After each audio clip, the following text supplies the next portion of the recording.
6 अक्टूबर 2025 रात 3:30 बजे के आसपास गांधीनगर कॉलोनी नई दिल्ली में हाउस नंबर E60 के फोर्थ फ्लोर में अचानक ब्लास्ट होता है। लोग आसपास के जब आवाज के कारण उठते हैं और आग के लपटों को देखते हैं तो फिर पुलिस को खबर करते हैं। पुलिस भागी हुई आती है और आग को बुझाने के लिए फायर ब्रिगेड को भी बुलाया जाता है। जब आग को बुझाया जाता है तो देखा जाता है कि कुछ जो एयर कंडीशनर था वो ब्लास्ट था और जो ये गैस सिलेंडर था वो भी ब्लास्ट था और इन सभी के बीच में एक लाश भी मिलता है। लोगों को लग रहा था और पुलिस फायर ब्रिगेड को भी लग रहा था कि इन सभी ब्लास्ट की वजह से ही यह व्यक्ति का मौत हुआ है, लेकिन सच कुछ और था। जब वह व्यक्ति का पोस्टमार्टम होता है और एयर कंडीशनर को जब पार्ट बाय पार्ट चेक किया जाता है तो पता चलता है एयर कंडीशनर तो कभी ब्लास्ट ही नहीं हुआ है, उसमें कोई शॉर्ट सर्किट ही नहीं हुआ है। पुलिस के कान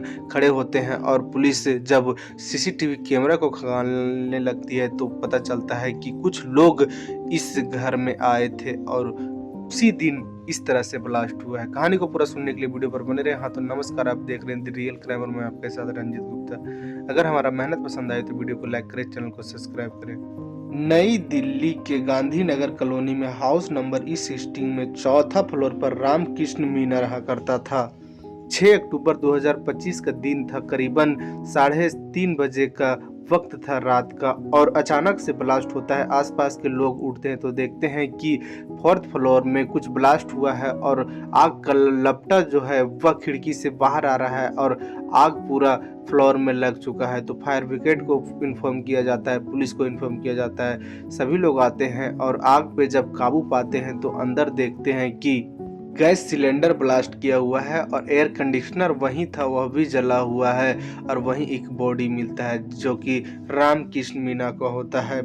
पुलिस उस बॉडी को पोस्टमार्टम के लिए भेज देती है, लेकिन पुलिस को शक होता है कि एयर कंडीशनर ब्लास्ट होने की वजह से और यह गैस ब्लास्ट होने की वजह से ही इतना बड़ा हादसा हुआ है और इस व्यक्ति रामकृष्ण का मौत हुआ है।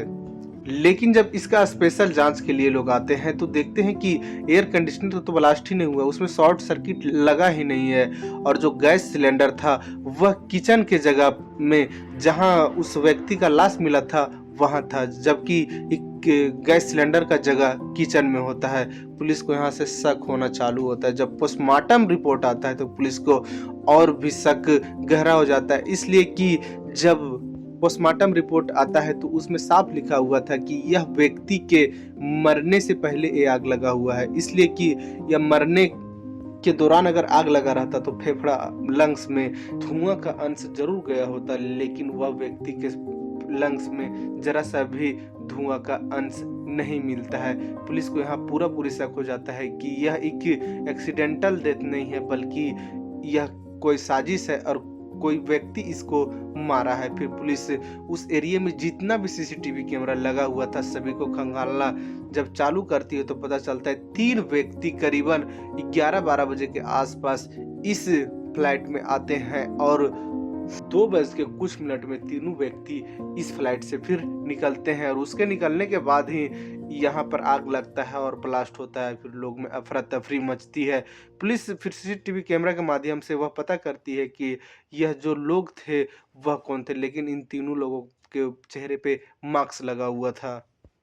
जब लोग आसपास के लोग पता करती है पुलिस की यहाँ पर रामकृष्ण के पास और कौन रहा करता था तो वहाँ के लोग बताते हैं एक लड़की रहा करती थी। पता उस फिर पुलिस उसके बारे में पता करती है तो पता चलता है कि उसका नाम अमृता होता है। पुलिस अमृता के पास पहुँचती है और इस घटना के बारे में तो नहीं, लेकिन रामकृष्ण के बारे में पूछने लगती है कि आपका वह कौन था और आप उसको कब से जानते थे और इसके साथ इतना बड़ा घटना हुआ है, शायद आपको कुछ पता हो। इतना ही जवाब देने में वह अमृता थी, वह डरी सहम सी जाती है। पुलिस को शक होता है कि कहीं अमृता का हाथ तो नहीं है। पुलिस फिर उससे जब पूछताछ करती है और सख्ती से पूछताछ करती है तो अमृता फिर एक कहानी सुनाती है जो सुनने के बाद पुलिस के ही नहीं जहाँ जहाँ तक यह खबर जाता है सारे लोग का दिल दहल सा जाता है, इसलिए कि यह कहानी ही ऐसा था। अमृता और रामकृष्ण का मिलन जो हुआ था वह एक पढ़ाई के दौरान हुआ था दिल्ली में और जब अमृता पहली बार रामकृष्ण को देखी थी तो रामकृष्ण अमृता को पसंद आ जाता है। दोनों में बातचीत होता है, मोबाइल से चैटिंग वगैरह होता है। तो अमृता पूछती है रामकृष्ण को कि तुम कहाँ रहा करते हो और तुम्हारे साथ कौन-कौन है? तो रामकृष्ण बोलता है मैं अकेले रहा करता हूँ और इस जगह पे।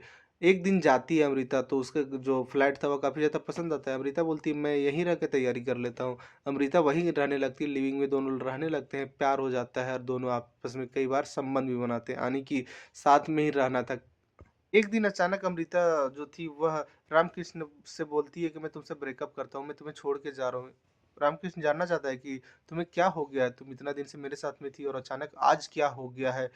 तो फिर पता चलता है कि अमृजा अमृता जो थी वह रामकृष्ण से भी पहले एक व्यक्ति से प्यार किया करती थी जिसका नाम सुमित होता है और 2024 में इन लोगों का मिलन हुआ था।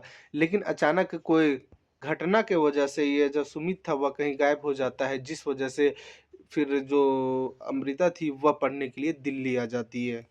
लेकिन 2025 के ही सितंबर महीना में दिल्ली के ही कोई इलाका में उसी सुमित से अमृता को फिर से मुलाकात होता है और फिर से दोनों में बातचीत होता है और दोनों फिर से एक साथ रहने का फैसला करने लगते हैं। और बस क्या था, अमृता अपने बॉयफ्रेंड जो कि रामकृष्ण था उससे बोलकर चली आती है इसके पास। लेकिन एक दिन रामकृष्ण फ़ोन करता है अमृता को और बोलता है कि तुम्हारा जो वीडियो है मेरा मोबाइल में। वो अमृता बोलती कौन सा वीडियो? तो ये जो रामकृष्ण था वह बोलता है कि जो प्राइवेट वीडियो है जो हम लोग दोनों कभी साथ में रिलेशन बनाया करते थे, उसका कुछ वीडियो हमने अपने मोबाइल में कैद करके रखा है और वह वीडियो मैं वायरल कर दूँगा, मैं इसके पास भेज दूँगा, मैं उसके पास भेज दूँगा। अमृता तो शुरुआत में डर जाती है, लेकिन 1-2 वीडियो जब रामकृष्ण भेजता है अमृता के मोबाइल में, तो अमृता फिर डरती है और बोलती है कि तुम वीडियो डिलीट कर दो। लेकिन ये जो रामकृष्ण था वह कोई भी हालत में वीडियो डिलीट करने के लिए तैयार नहीं था, इसलिए कि लग रहा था रामकृष्ण को कि अमृता मेरे पास लौट जाएगी, लेकिन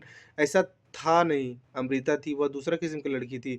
उसका एक लड़का से कभी मन ही नहीं भरता, पेट ही नहीं भरता, इसलिए कि वो अलग-अलग लड़के के साथ वक़्त बिताना चाहती थी, नए-नए लड़के के साथ वक़्त बिताना चाहती थी और रामकृष्ण के साथ तो बिल्कुल ही रहना नहीं चाहती है। किसी तरह से एक बार मिलने के लिए रामकृष्ण बुलाता है, ठीक है तुम मेरे फ्लैट पे आओ, 1-2 बार मिलेंगे उसके बाद फिर सोचेंगे क्या होता है।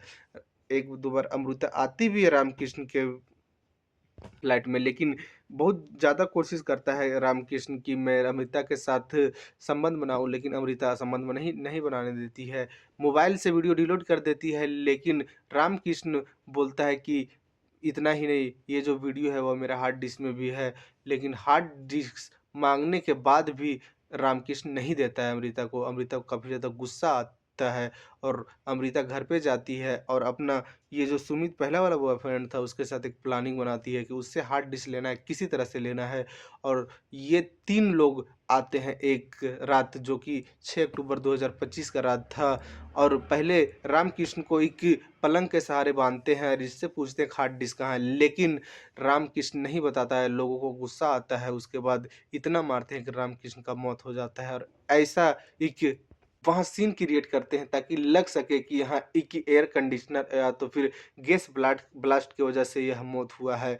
हार्ड डिस्क 1.5 घंटा खोजने के बाद प्रीता को रामकृष्ण के घर से मिल जाता है। उसके बाद फिर वहाँ पर आग लगाकर ये लोग चल देते हैं और 1.5 घंटा के बाद वहाँ ब्लास्ट होता है और लोगों को पता चलता है। फिर फायर ब्रिगेड आते हैं और तरह के भी में जांच होता है, उस माध्यम से पता चल पाता है कि इसका मौत एक्सीडेंटल नहीं है, बस बल्कि कोई इसे मार के यहाँ पे छोड़ा है। यह सुनने के बाद पुलिस अमृता और सुमित के खिलाफ एफआईआर लिखती है और एक व्यक्ति और शामिल किए थे ये लोग, संदीप। इन लोग तीनों के ऊपर एफआईआर होता है। अब इन तीनों को क्या सजा देती है कोर्ट?